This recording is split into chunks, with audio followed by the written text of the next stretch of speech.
The Shared Lives for Mental Health Crisis Project, it's a new initiative. It's in partnership with an Iron Bevan Health Board and the South East Wales Shared Lives Scheme.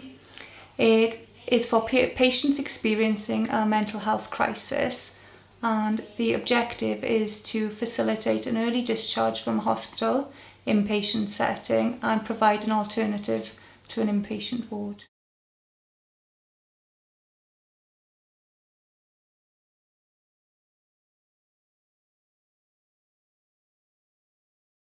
My life was a really dark place, and well, my mind was more than anything, and I didn't see a future at all. And I guess what being here has taught me is recovery is an option.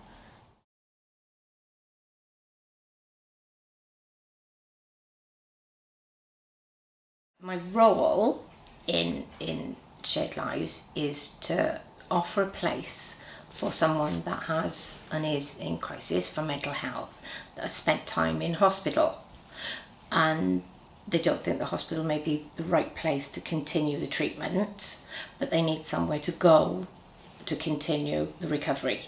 And my role is to have someone come to my home, live with my family, offer them support, understanding, and continue their treatment. I was really overwhelmed at first. I didn't think this program would work for me and that I would end up back in hospital, but it's proved to me that's not the case at all. And I have so much stability here and security. Mags has just given me routine, day-to-day life, and helped me with things that I can't manage yet, but hopefully I will in the future. When Nikita first came, she needed a lot of support.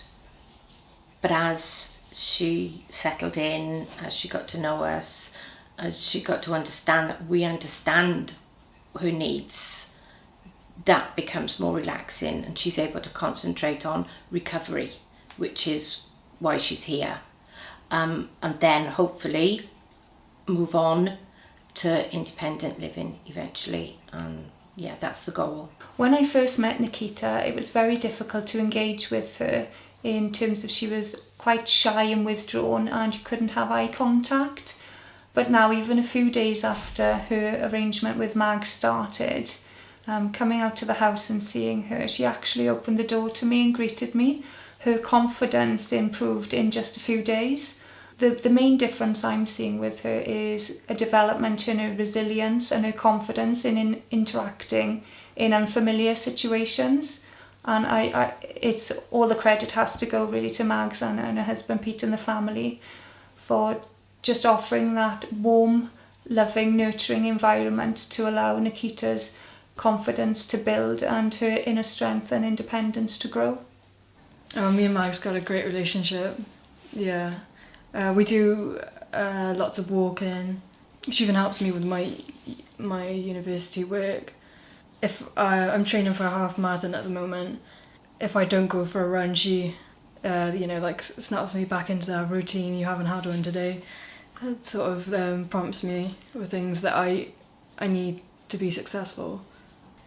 Since being here, I'm able to focus on the more practical things of my life, university and running. And I think that's because Mags has given me more confidence that I can succeed and I can do these things that I used to do when I wasn't unwell. And that it's just a stepping stone, She's going to be so successful. I want her to go and fulfill her potential, which is so much of. And I know she's going to do that. That would be fabulous. Yeah, and I'd smile inside and out because she's a beautiful, lovely girl. She's so intelligent and she's got so much. And life's gonna be fantastic for her. I know it, absolutely. If someone believes in you more than you believe in yourself, it gives you more motivation to succeed in whatever you're doing. And that's what I've got here. I feel hopeful and I'm giving myself a chance, And that's scary, but I feel okay that I'm making that decision now. That I'm not set on another way of life or another way of not having a life. The basic qualification to become a shared lives carer is to have compassion and kindness and just want to help other human beings. So I would encourage anybody who is interested in supporting other adults in the community to contact us and express your interest in becoming a shared lives carer, and we can discuss it further with you and take you through the process.